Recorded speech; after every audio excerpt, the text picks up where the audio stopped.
হরে কৃষ্ণ। আজ 14ই চৈত্র 1432 ও 29শে মার্চ 2026 রবিবার একাদশী কামোদা। এই একাদশী কামোদার দিনে আমি ভাগবতম পাঠ করছি। আজ আমি পাঠ করছি শ্রীমদ্ ভাগবতমের চতুর্থ স্কন্দ দ্বিতীয় ভাগ 24তম অধ্যায় রুদ্রগীত কীর্তনের শ্লোক 57 থেকে 59। হরে কৃষ্ণ কৃষ্ণ কৃষ্ণ হরে হরে, হরে রাম রাম রাম হরে হরে। শ্লোক 57। ক্ষণার্ধে নাপি তুলয়ে ন স্বর্গং না পুনর্ভবম ভগবৎসঙ্গী সঙ্গস্য মর্তানাং কিমুতাশিষ। অনুবাদ: কেউ যদি সৌভাগ্যক্রমে ক্ষণার্ধের জন্য ভগবত ভক্তের সঙ্গ লাভের সুযোগ পান, তাহলে আর তার কর্ম জ্ঞানের ফলের প্রতি কোনো আকর্ষণ থাকে না। তাহলে যে সমস্ত দেবতারা জন্ম মৃত্যুর নিয়ন্ত্রণাধীন, তাদের কাছ থেকে বর লাভ করার প্রতি তার কি আর আকাঙ্ক্ষা থাকতে পারে? তাৎপর্য: এখানে কর্মী, জ্ঞানী ও ভক্তদের মধ্যে ভক্তদের সর্বোত্তম বলে বর্ণনা করা হয়েছে। শ্রীল প্রবোধানন্দ সরস্বতী গেয়েছেন: কৈবল্যং নরকায়তে ত্রিদশ পুরাকাশ পুষ্পায়তে। চৈতন্য চরিতামৃত। কৈবল্য মানে হচ্ছে ভগবানের দেহ নির্গত রসিচ্ছটায় লীন হয়ে যাওয়া, আর ত্রিদশপুর হচ্ছে স্বর্গলোক, যেখানে দেবতারা থাকেন। এইভাবে ভক্তদের কাছে কৈবল্য সুখ বা ভগবানের অস্তিত্বে লীন হয়ে যাওয়া নরক তুল্য। কারণ ব্রহ্মজ্যোতিতে লীন হয়ে তার অস্তিত্ব হারানোকে ভক্ত আত্মহত্যার সমতুল্য বলে মনে করেন। ভগবানের সেবা করার জন্য ভক্ত সর্বদাই তার স্বাতন্ত্র্য বজায় রাখতে চান, আর স্বর্গলোকে উন্নীত হওয়াকে তিনি আকাশ কুসুম বলে মনে করেন। ভক্তের কাছে ক্ষণস্থায়ী জড়জাগতিক সুখের কোনো মূল্য নেই। ভক্ত এত উন্নত স্তরে রয়েছেন যে কর্ম অথবা জ্ঞানের প্রতি তার কোনো রুচিই নেই। চিন্ময় স্তরে অধিষ্ঠিত ভক্তের কাছে কর্ম জ্ঞানের ফল এতই তুচ্ছ যে তাদের প্রতি তার স্বল্পমাত্র আসক্তি থাকে না। ভক্তকে সমস্ত সুখ প্রদানের জন্য ভক্তিযোগই যথেষ্ট। সেই সম্বন্ধে শ্রীমদ্ ভাগবতে 1-2-6 বলা হয়েছে: জয়াত্তা সুপ্রসীদতি। কেবলমাত্র ভগবত ভক্তি সম্পাদন করার ফলে পূর্ণরূপে তৃপ্ত হওয়া যায়, এবং সেটি হচ্ছে ভক্ত সঙ্গের ফল। শুদ্ধ ভক্তের আশীর্বাদ ব্যতীত কেউই পূর্ণরূপে প্রসন্ন হতে পারেন না এবং পরমেশ্বর ভগবানের দিব্য স্থিতি সম্বন্ধে অবগত হতে পারেন না। ইতি শ্লোক 57। শ্লোক 58।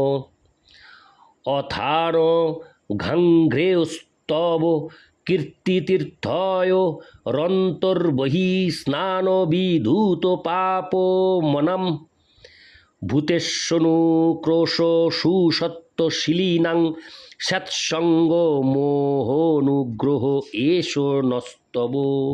অনুবাদ: হে ভগবান, আপনার শ্রীপাদপদ্ম সমস্ত মঙ্গলের উৎস এবং সমস্ত পাপের কলুষ বিনাশকারী।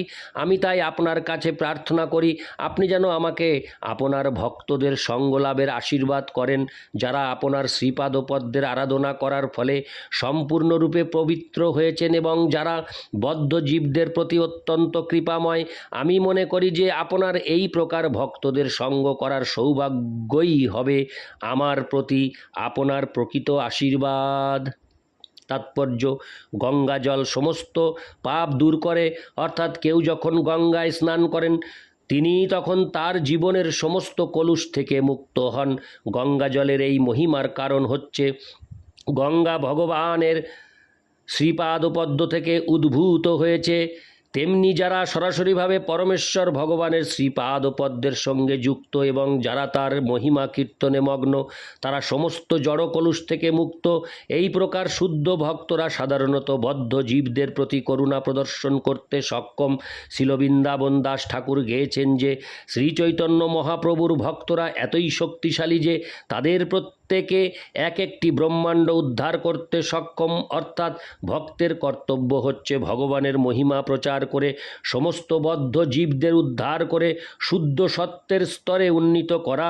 এখানে সুসত্য শব্দটির অর্থ হচ্ছে শুদ্ধ সত্য, যা জড়জাগতিক সত্য গুণের অতীত এক চিন্ময় স্তর। শিব তার আদর্শ প্রার্থনার দ্বারা আমাদের শিক্ষা দিয়েছেন যে সর্বশ্রেষ্ঠ পন্থা হচ্ছে ভগবান শ্রীবিষ্ণু ও তার বৈষ্ণব ভক্তদের শরণাগত হওয়া। ইতি শ্লোক 58। শ্লোক 59। ন যস্য চিত্তং বহিরর্থো বিভ্রমং তমোগুহায়াং চ বিশুদ্ধমাবিশৎ যদ্ভক্তি যোগানুগৃহীত মঞ্জসা মুনির্বিচষ্টে ননু তত্র তে গতিম। অনুবাদ: যে ভক্তের হৃদয় ভগবদ ভক্তির প্রভাবে পূর্ণরূপে পবিত্র হয়েছে এবং যিনি ভক্তিদেবীর কৃপা লাভ করেছেন, তিনি কখনো অন্ধকূপ সদৃশ বহিরঙ্গা মায়া শক্তির দ্বারা মোহিত হন না। এইভাবে সমস্ত জড় কলুষ থেকে পবিত্র হয়ে ভগবদ ভক্ত অত্যন্ত আনন্দ সহকারে আপনার নাম যশ রূপ কার্যকলাপ ইত্যাদি হৃদয়ঙ্গম করতে পারেন। তাৎপর্য: শ্রীমদ্ ভাগবতে 3:25-25 বলা হয়েছে, শতাং প্রসঙ্গান্নম বীর্য সংবিদ ভবন্তি হৃৎকর্ণরসায়না কথা তজ্জোষণাদাস্যোপবর্গবর্তনি শ্রদ্ধা রতির্ভক্তিরনুক্রমিষ্যতি। কেবল শুদ্ধ ভক্তের সঙ্গ প্রভাবে ভগবানের দিব্য নাম যশ গুণ ও কার্যকলাপ হৃদয়ঙ্গম করা যায়। শ্রী চৈতন্য মহাপ্রভু তাই বারবার বলেছেন, সাধুসঙ্গ সাধুসঙ্গ সর্বশাস্ত্রে কয়, লবমাত্র সাধু সঙ্গে সর্বসিদ্ধি হয়। শ্রী চৈতন্য চৈতামৃত মধ্য 22:54। কেবলমাত্র শুদ্ধ ভক্তের সঙ্গ প্রভাবে মানুষ কৃষ্ণ ভক্তির পথে আশ্চর্যজনকভাবে উন্নতি সাধন করতে পারে। সাধুসঙ্গ বা ভগবদ ভক্তের সঙ্গ মানে হচ্ছে সর্বক্ষণ হরে কৃষ্ণ মহামন্ত্র কীর্তন এবং শ্রীকৃষ্ণের সেবার দ্বারা যুক্ত থাকা। বিশেষ করে হরে কৃষ্ণ মহামন্ত্র কীর্তন মানুষকে পবিত্র করে এবং তাই শ্রী চৈতন্য মহাপ্রভু এই কীর্তন করার উপদেশ দিয়েছেন। চেতো দর্পণ মার্জনম।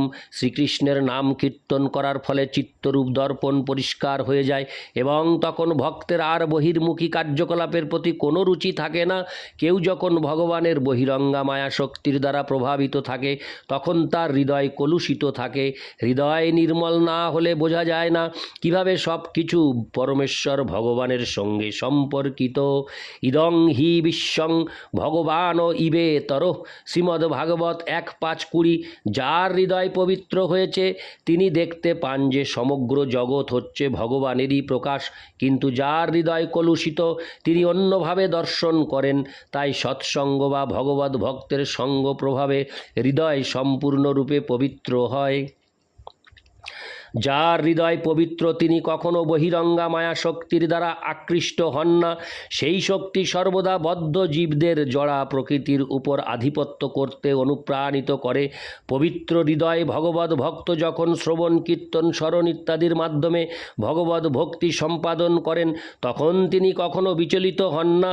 ভগবদ ভক্তি সম্পাদনের মোট 9টি পন্থা রয়েছে এবং সেই পন্থায় ভগবদ ভক্তি সম্পাদনকারী শুদ্ধ ভক্ত কখনো বিচলিত হন না।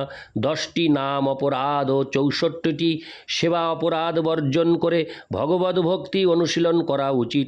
ভক্ত যখন নিষ্ঠা সহকারে এই সমস্ত বিধিগুলি অনুশীলন করেন তখন ভক্তিদেবী তার প্রতি অত্যন্ত প্রসন্ন হন এবং তখন আর তিনি বাহ্যিক কোনো কিছুর দ্বারা বিচলিত হন না। ভগবদ ভক্তকে মুনিও বলা হয়। মুনি শব্দটির অর্থ হচ্ছে চিন্তাশীল। এক অভক্ত যেমন জল্পনা কল্পনা পরায়ণ, ভগবদ ভক্ত ঠিক তেমনি চিন্তাশীল। অভক্তদের জল্পনা কল্পনা অশুদ্ধ, কিন্তু ভগবদ ভক্তের চিন্তা পবিত্র। কপিলদেব ও সুখদেব গোস্বামীকেও মুনি বলা হয় এবং ব্যাসদেবকে মহামুনি বলে সম্বোধন করা হয়েছে। ভক্তকে মুনি বা চিন্তাশীল বলে সম্বোধন করা হয় কারণ কারণ তিনি সম্পূর্ণরূপে পরমেশ্বর ভগবানকে উপলব্ধি করেছেন। অতএব সিদ্ধান্তটি হচ্ছে যে ভগবদ ভক্তের সঙ্গ প্রভাবে এবং নামাপরাধ ও সেবাপরাধ বর্জন করার ফলে হৃদয় যখন নির্মল হয়, তখন ভগবানের দিব্য নাম, রূপ ও কার্যকলাপ ভগবানই তার হৃদয়ে প্রকাশ করেন। ইতি শ্লোক 59। হরে কৃষ্ণ কৃষ্ণ কৃষ্ণ হরে হরে, হরে রাম রাম রাম হরে হরে।